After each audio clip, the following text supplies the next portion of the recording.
எனக்கு கல்லு வச்ச நகை தான் பிடிக்கும். அத ரிஸ்க் இல்லாம எப்படி வாங்குறது? கல்லு நகை எடைய கல்லு தனி தங்கம் தனி கரெக்டா பிரிக்கணும். அதை வாங்கும் போது உடைச்சு செக் பண்ண முடியாது. நம்பிக்கையான கடையில வாங்குறது தான் ஒரே வழி. கம்மி வேஸ்டேஜ்னு ஏமாந்து கல்லுக்கு கோல்ட் ரேட்டை கொடுக்காதீங்க. 1 இல்ல 2 இல்ல 10 மடங்கு அதிக விலையை கொடுத்துருவீங்க. காசு யாருக்கும் சும்மா வரல. கரடியே காரி திப்பிட்டு போயிட்டு காங்கிரஸ்காரன் 2 விழுக்காடு ஓட்டு இல்லாதவன் 3 விழுக்காடு ஜோதிமணியும் 4 விழுக்காடு மாணிக் தாகூரும் காரி திப்பிட்டு போயிட்டாங்க விஜய.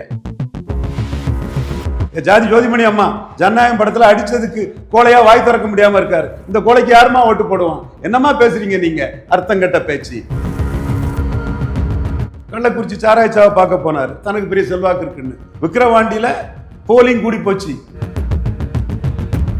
இந்த போலரைசேஷன்ல சீமான் 17 விழுக்காடு வாக்கு வருவார். விஜய் போலரைசேஷன்ல அங்கேயும் இல்லாம இங்கேயும் இல்லாம பலமும் போகாம இடமும் போகாம நடுவில் போய் அடிபட்டு சாவார். சார் இந்த கம்பேரிஷன் இருக்குல்ல சார், இப்போ சீமானுக்கு 17% வரணும் அப்படிங்கிறீங்க. உங்க கணிப்புப்படி விஜய்க்கு ஒரு 10% தாண்டுவாரா?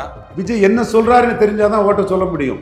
அன்டெஸ்டட் நாட் பாக்குறோம்ல, இந்த ஒரு சப்போர்ட்லாம் பாக்குறோம்ல, அதை வச்சுலாம் அதான் இந்த நான் சொல்றது ஒரு புரியலையா? நிரூபிக்கப்பட்ட தலைவர் எம்ஜிஆர் ஜெயலலிதா அம்மையாரை களத்துக்குள்ள கொண்டு வந்தாங்க. இப்போ விஜயை பற்றி பேசி தங்களை டிஃபெண்ட் பண்ண முடியாத யாரையும் நான் இழுத்து பேச விரும்பல. அது தேவையில்லை. MGR established leader. விஜய் வெத்து வேட்டு செல்லாத நோட்டு 0%. ஏசி வாங்கணுமா? நம்ம பூர்விகா அப்ளையன்சஸ் விசிட் பண்ணுங்க. பெஸ்ட் எக்ஸ்சேஞ்ச் ஆஃபர் ECMIல ஈஸியா வாங்கலாம் AC. Rubilux paints, best quality, best value for money. உங்கள் பேர் சொல்லும் பெயிண்ட் ரூபிலக்ஸ் பெயிண்ட்ஸ். சார் வணக்கம் சார். வணக்கம் தம்பி. சீமான் அவர்கள் கடந்த ஒரு வாரத்துக்கு முன்னாடி அவருடைய மாநாடு ஒன்று நடந்துச்சு.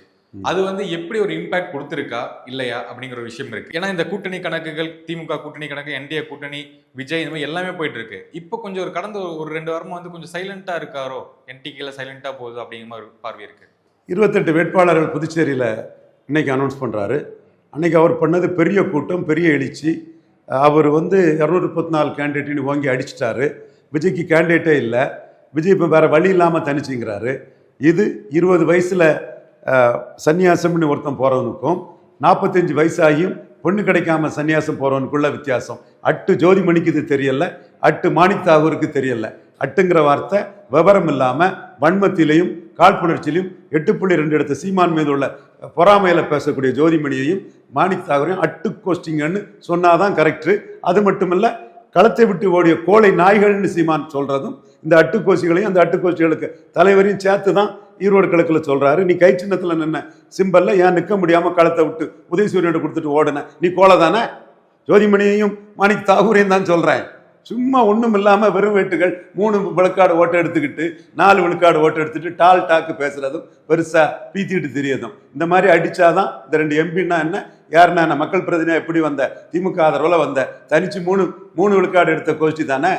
வாய்கிளிய மோடியை பற்றி பேசுறது, எல்லாத்தையும் பேசுறது. ஓகே, இது நான் தெளிவா இவங்களோட அட்டுத்தனத்தை, சீமான் முதல்ல வன்மத்தையும் காழ்ப்புணர்ச்சியும் பொறாமையையும் வெளிக்கொணருக்கு தான் அட்டுன்னு 2 எம்பிக்களையும் வாங்கி தெளிவா அடிச்சு சொல்றேன். ஸோ சீமான ஒருவேளை ஜோதிமணி சொன்னாரு விஜய் 2 இடத்துக்கு வந்துருவாரு, ஆதரவு இருக்கு, அதனால சொல்றீங்களா? இதை 214 கேண்டிடேட் போட்டு விடுவாரா? காங்கிரஸ் கூட்டணின்னு அலைஞ்சாரு. என்னாச்சு? கரடியே காரி திப்பிட்டு போயிட்டு காங்கிரஸ்காரன் 2 விழுக்காடு ஓட்டு இல்லாதவன் 3 விழுக்காடு ஜோதிமணியும் 4 விழுக்காடு மாணிக் தாகூரும் காரி திப்பிட்டு போயிட்டாங்க விஜய. அதுக்கு பிறகு பேசுறதுக்கு உங்களுக்கு என்ன மூஞ்சி இருக்கு? நீங்களே வேஸ்ட்ன்னு சொல்லிட்டு போயிட்டீங்க. இவர் மல்லிகார்ஜுன கார்கே சொன்னார், அவர் பல நிரூபிக்கலங்கன்னு. பல நிரூபிக்கலங்க தான் உண்மை. ஏன் இவங்களோட பொறாமையும் காழ்ப்புணர்ச்சியும் நான் மண்டையில கொட்டி கொட்டி அடிக்கிறேன்.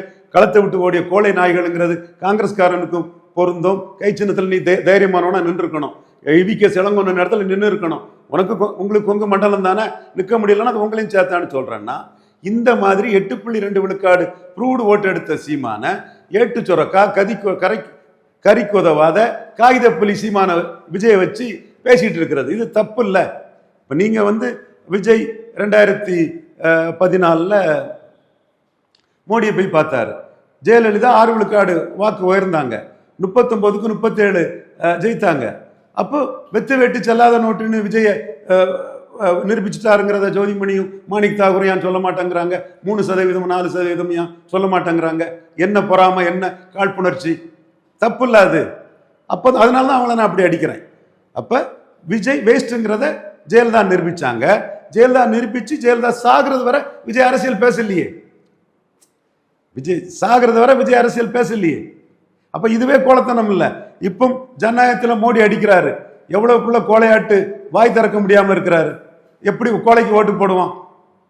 ஜாதி ஜோதிமணி அம்மா ஜனநாயகம் படத்துல அடிச்சதுக்கு கோலையா வாய் திறக்க முடியாம இருக்காரு. இந்த கோலைக்கு யாருமா ஓட்டு போடுவான்? என்னமா பேசுறீங்க நீங்க? அர்த்தம் கட்ட பேச்சு. ஐயா மாணிக் தாகூர் உங்களையும் சேர்த்துதான் ஐயா. அப்போ ஒண்ணு அடுத்தால இவரு கள்ளக்குறிச்சி சாராய்ச்சாவை பார்க்க போனாரு, தனக்கு பெரிய செல்வாக்கு இருக்குன்னு. விக்கிரவாண்டியில போலிங் கூடி போச்சு, உதயசூரியனுக்கு போலிங் கூடி போச்சு, நோட்டாவுக்கு ஓட்டு குறைஞ்சு போச்சு, நோட்டாவுக்கு ஓட்டு குறைஞ்சு போச்சு. அப்ப களத்துக்குள்ள நீ வரல. ஜானார்கி சாமிக்கு கருத்து அங்க பொய்யா போச்சு. அப்போ நோட்டாவுக்கே ஓட்டு குறைஞ்சு போச்சு. உனக்கு 20 விழுக்காடு ஓட்டு இருந்து 50,000 ஓட்டு இருந்தா அட்லீஸ்ட் நோட்டாவுக்கு ஓட்டு கூடி இருக்கணும் இல்ல. அப்பதான் சீமான் அடுத்தால சொன்னாரு, அஜித்னா பைக்கு சீமான் சின்ன மைக்குன்னு ஈரோடு கிழக்கு களத்துக்குள்ள நின்னாரு. ஈரோடு கிழக்கு களத்துக்குள்ள களத்தை விட்டு கோழை நாய்கள்ங்கிறது ஜோதிமணி, அவங்க தலைவர் ராகுல் காந்தி, மாணிக் தாகூர் எல்லாத்துக்கும் சேர்த்து தான். கை சின்னத்தில் நின்ன கட்சி ஏன் உதயசூரியனுக்கு பின்னாடி போய் ஒளிஞ்சது? விக்கிரவாண்டியில் நின்ன என்டிஏ ஏன் ஈரோடு கிழக்குல நிக்கல? எடப்பாடி பழனிசாமி ஏன் நிற்க முடியாம ஓடினாரு? ஏற்கனவே சீமான் கிட்ட பலகீனப்பட்டிருக்காரு முந்தைய ஈரோடு கிழக்குல. ஆதாரத்தை நான் சொல்றேன். அப்ப களத்துக்குள்ள நின்னது சீமான் தான். ஸ்டாலினா சீமானானி களத்துக்குள்ள நின்னாரு, தமிழ் தேசியமா திராவிடமானி களத்துக்குள்ள நின்னாரு, பெரியார் மண்ணா பெரியாரே மண்ணானி களத்துக்குள்ள நின்னாரு. இதை மறைக்கிறதுக்கு ஜோதிமணிகளும் மாணிக் தாகூரும் பேசும்போது அட்டுக்கோச்சிகள்ங்கிற கருத்தை நம்ம அவங்களுக்கு சொல்றதும் லாஜிக்கலா விஜய் பலம் நிரூபிக்காதது, அன்டெஸ்டட் நாட் ப்ரூவ்டு. 26 தேர்தல் முடிவு வரும்போது தான் விஜய்க்கு என்ன ஓட்டுன்னு தெரியும். அதுக்கு எலிஜிபிளா 214 போட்டுக்கிட மாட்டாருங்கிறதும், ஜெயலலிதா கிட்ட அடி வாங்கிக்கிட்டு ஜெயலலிதா சாகிறது வரை அரசியல் பேசாதவருங்கிறதும், விக்கிரவாண்டியில் அடி வாங்கிக்கிட்டு சீமானால கோழை நாய் களத்தை விட்டு ஓடிட்டான்னு விமர்சனத்துக்கு ஆளாகக்கூடியவங்கிறதும் இவங்களுக்கு தெரியணுங்கிறதுக்காக தான் அட்டுங்கிற வார்த்தையை சொல்லி இந்த 2 எம்பிக்களையும் அட்டு கோச்சிங்கன்னு சொல்றேன். களத்துல எப்படி சார் இருக்கு சீமான் அவர்களுடைய அந்த செல்வாக்கு? களத்துல எப்படி இருக்கு? ரவுண்டு பார்த்துட்டு இருக்கீங்க, அதனால போலரைசேஷன் வரும். விக்கிரவாண்டியில போலரைசேஷன் வரும் நான் தான் சொன்னேன். 55 விழுக்காடு உதயசூரியன் எடுக்குன்னு சொன்னேன். 63 வரை போலரைசேஷன் ஆகி போனாங்க. 25 விழுக்காடு மாம்பழம் எடுக்கணும், 29 போனாங்க. சீமானே ஆச்சரியப்பட்டார்.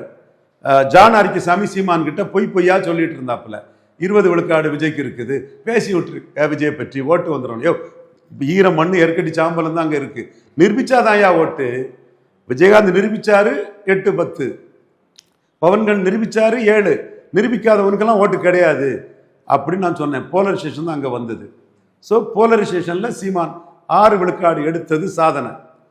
சீமானை பொறுத்தவரையில விக்கிரவாண்டி ஜோதிமணி மாணிக் தாகூர் கேட்டுடுங்க, என்லைட்டன் ஆயிடுங்க, இருட்டில் இருக்காதீங்க, முட்டா பீஸுகளா இருக்காதீங்க, விவரமாகுங்க. நாங்குநேரி, வெள்ளூர், விக்கிரவாண்டி இங்கெல்லாம் சீமான் நின்று களத்துக்குள்ள நின்று கமலஹாசனும் தினகரனும் களத்தை விட்டு ஓடணுனால தான் சீமான் 8.2 விழுக்காடு வந்திருக்கிறாரு. அதே மாதிரி விக்கிரவாண்டியில களத்துக்குள்ள சீமான் நிற்கிறாரு. களத்தை விட்டு ஓடின விஜய பார்ட் டைம் பொலிட்டீஷியன், ஒரு மேம்போக்கான அரசியல்வாதி மக்கள் பார்ப்பாங்க. இதை ஜோதிமணி அம்மையாரும் புரிஞ்சுக்கிடணும், மாணிக்கம் தாகூரும் புரிஞ்சுக்கணும்.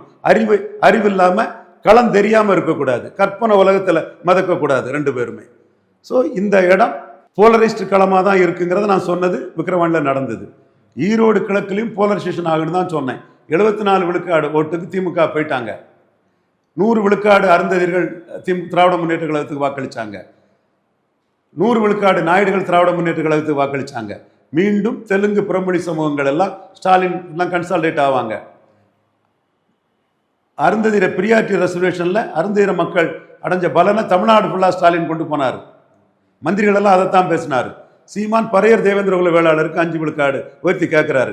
அட்டு கோஷ்டிகள் நான் சொல்லக்கூடிய ஜோதிமணிக்கும் மாணிக் தாகூருக்கும் இது பற்றி தெரியுமா? டெல்லியில எவனையாவது ஜாலரா அடிச்சு ஒரு பதவி வாங்கிட்டு வந்தா போதும், நம்மளை ஜாலரா அடிக்க 4 பேர் வருவான்னு சொல்லக்கூடிய கோஷ்டிங்க அந்த கோஷ்டிங்க. ஸோ இந்த போலரைசேஷன் வரும். இந்த போலரைசேஷன்ல சீமான் 17 விழுக்காடு வாக்கு வருவார். விஜய் போலரைசேஷன்ல அங்கேயும் இல்லாம இங்கேயும் இல்லாம பலமும் போகாம இடமும் போகாம நடுவில் போய் அடிபட்டு சாவார். நீங்க சீமான் கேட்குற மாதிரி 5 விழுக்காடு கேட்கறது கரெக்டுன்னு சொல்லணும், அல்லது பிரியாரிட்டி ரெசர்வேஷன் அருந்ததியர் கரெக்டுன்னு சொல்லணும். அருந்ததியர் மக்களும் ஏமாளி கிடையாது, பரையர் தேவேந்திர சகோதரர்களும் ஏமாளி கிடையாது. என் மதிப்புக்குரிய பாசத்துக்குரிய அருந்திய சோதரர்களோ பறையர் தேவேந்திர சோதரர்களோ யாரும் ஏமாளி கிடையாது. எல்லாருக்கும் வாட்ஸ்அப் குழு இருக்குது, எல்லாருக்கும் சமூக விழிப்புணர்ச்சி இருக்குது, எல்லாருக்கும் எல்லாம் தெரியும். ஸோ இந்த அட்டு கோஷ்டிங்க மாணிக் தாகூருக்கும் ஜோதிமணிக்கும் தான் விஷயங்கள் தெரியாம கண்ணை மூடிட்டு ஓட்டு போடுவான்னு தெரியும். ஏன்னா தன் ஓட்டுல ஜெயித்த கோஷ்டிகள் இல்லை, 3-4 எடுத்து திமுக ஓட்டுல ஜெயித்த இந்த கோஷ்டிகளுக்கு வேற என்ன தெரியும்? சார் இந்த கம்பேரிஷன் இருக்குல்ல சார், இப்போ சீமானுக்கு 17% வரணும் அப்படிங்கிறீங்க, உங்க கணிப்புப்படி விஜய்க்கு ஒரு 10% தாண்டுவாரா? விஜய் என்ன சொல்றாருன்னு தெரிஞ்சாதான் ஓட்ட சொல்ல முடியும். அன்டெஸ்டட் நாட் ப்ரூவ்ட் பாக்குறோம்ல, இந்த ஒரு சப்போர்ட்லாம் பாக்குறோம்ல, அதை வச்சுலாம் அதான் இந்த நான் சொல்றது உனக்கு புரியலையா? நீ பறையர் தேவேந்திர பக்கம் இருக்கிறியா, அருந்ததியர் பக்கம் இருக்கிறியா? அருந்ததியர் பறையர் தேவேந்திர சமூக சோதரர்களுக்கு ஓட்டு போட தெரியாதுன்னு ஜோதிமணி மாணிக் தாகூர் மாதிரி நீ நினைக்கிறியா? ஓட்டு போட தெரியுமில்ல அந்த சோதரர்களுக்கு. விழாள கவுண்டருக்கு தான் ஓட்டு போட தெரியும்னு ஜோதிமணி நினைக்க முடியாது, கல்லருக்கு தான் ஓட்டு போட தெரியும்னு மாணிக் தாகூர் நினைக்க முடியாது. அருந்ததியர் பறையர் தேவேந்திர என் சகோதரர்களுக்கும் ஓட்டு போட தெரியும், ஓட்டு போட தெரியுமில்ல. அப்ப எந்த பக்கம் இருக்கிறாரு விஜய்? இதுல இன்னும் அடி எதிரடி எல்லாம் வரும், எடப்பாடிக்கு எதிராட்டம் இன்னும் பெரிய அடிகள்லாம் வரும். அப்போ தெரியும் யாரு எங்க இருந்து வந்திருக்கோம், எப்படி அடிக்கிறோன்னு. எப்படி நிப்பாரு நினைக்கிறீங்களா? களத்துல நிப்பாரா விஜய்? நிக்கலாங்க, இஷ்யூ சொல்லணுங்க. நீங்க தமிழ்ல இருந்து வந்ததுதான் தெலுங்கு மலையாளம் கன்னடம். விஜய்க்கு இஷ்யூ என்ன? நீ மீண்டும் சினிமாவில் நடிக்கிறதுக்காக இதை சொல்ல மறுக்கிற. சினிமாவில் நடிச்சு உனக்கு தெலுங்கு, ஆந்திரா, கர்நாடகா, கேரளாவில் படம் ஓடணும், அதுக்காக பேசாம இருக்க. நான் தான் முகமுடியை கிழிச்சு எறிகிறேன். இதே ரவீந்திரன் துரைசாமி தனிப்பட்ட முறையில் குடும்ப வாழ்க்கையை பற்றி நான் பேசல, எங்கேயும் பேசல. சிலருங்களை தப்பா ஹெட்டிங் போடுறாங்க, நான் பேச மாட்டேன். பட் உன்னோட ரெட்டை வேடத்தை நான் கிழிச்சு எறிவேன். ஜனநாயகம் படத்தை சொல்லி அடிச்சோம், 8ஆம் தேதி சொல்லி அடிச்சோம். ஒரு படத்தை அடிச்சது தப்பு தான், ஆனா சூழ்நிலை அடி உண்டுன்னு சொன்னோம். ஏற்கனவே தமிழ் மண்ணில் நடந்த ஒண்ணு மாதிரி இது நடக்கும்னு சொன்னோம். இன்னும் மூச்சு விட முடியுதா? ஜோதிமணி அம்மா இவ்வளவு பெரிய கோழையா இருக்கிறியா, மூச்சு விட முடியலையேன்னு சொல்லுமா. எப்பா மாணிக் தாகூர் ஜனநாயகத்தை அடிச்சதை பற்றி பேச முடியாம இருக்குன்னு சொல்லியா, அல்லது உங்க ஆளு ராகுல் காந்திகிட்ட சொல்லியாது ஜனநாயகத்தை அடிச்சும் பேச முடியாம இருக்கிறாருன்னு சொல்லுங்க. ஸோ இப்படி கோலத்தனமானவருக்கு எப்படி மக்கள் லீடரா எடுத்து ஓட்டு போடுவான்? தனிப்பட்ட வாழ்க்கையை நான் பேச மாட்டேன், அது எனக்கு தேவையில்லை. எம்ஜிஆர் ஜெயலலிதா மாதிரி ஒரு பாணி உருவாகுது, இப்படி இருக்காங்க அப்படின்லாம் சொல்றாங்க, உங்க கருத்து என்ன? எம்ஜிஆர் 1977ஆம் ஆண்டு 4 முனை போட்டியில் 30.3 விழுக்காடு வாக்கெடுத்து வெற்றி பெற்றார். அதே மும்முனை போட்டினா அவர் ஜெயித்திருக்க முடியாது, 4 முனை போட்டியில் வெற்றி பெற்றார். அதுக்கு பிறகு 80ஆம் ஆண்டு மக்களவைத் தேர்தலில் தோல்வி அடைஞ்சார். அப்பவும் 30 விழுக்காடு வாக்குக்கு மேலே பெற்றிருந்தார். அதுக்கு பிறகு 80ஆம் ஆண்டு சட்டமன்ற தேர்தலில் 38 விழுக்காடு வாக்கெடுத்தார்.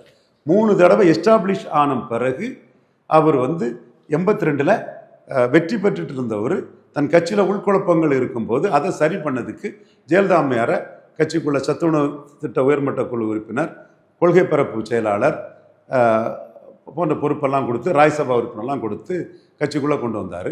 84லையும் அவர் மக்கள் மன்றத்தில் சீட்டு கொடுக்கல. ஸோ எஸ்டாப்ளிஷ்ட் லீடர் எம்ஜிஆர், நிரூபிக்கப்பட்ட தலைவர் எம்ஜிஆர் ஜெயலலிதா அம்மையாரை களத்துக்குள்ளே கொண்டு வந்தாங்க. இப்போ விஜயை பற்றி பேசி தங்களை டிஃபெண்ட் பண்ண முடியாத யாரையும் நான் இழுத்து பேச விரும்பலை, அது தேவையில்லை. எம்ஜிஆர் எஸ்டாப்ளிஷ்ட் லீடர், விஜய் வெத்து வேட்டு செல்லாத நோட்டு 0%. 26 தேர்தல் ஆணையம் சொன்னாதான் பெர்சன்டேஜ் தெரியும். சீமான் 8.2 எடுத்ததை பொறாமையிலும் காழ்ப்புணர்ச்சியிலும் புழுங்கி சாவக்கூடிய ஜோதிமணிகளும் புழுங்கி சாவக்கூடிய மாணிக் தாகூர்களும் அன்டெஸ்டட் நாட் ப்ரூவ்டு விஜய தேவையில்லாமல் ப்ரொஜெக்ஷன் பண்ணி கொடுத்துட்டு இருக்காங்க. 26 எலெக்ஷன்ஸ் ரிசல்ட் வரும்போது விஜய்க்கு ஓட்டு என்னன்னு தெரிஞ்சு போகும். நேர்காணல் மிக்க நன்றி. வணக்கம் சார்.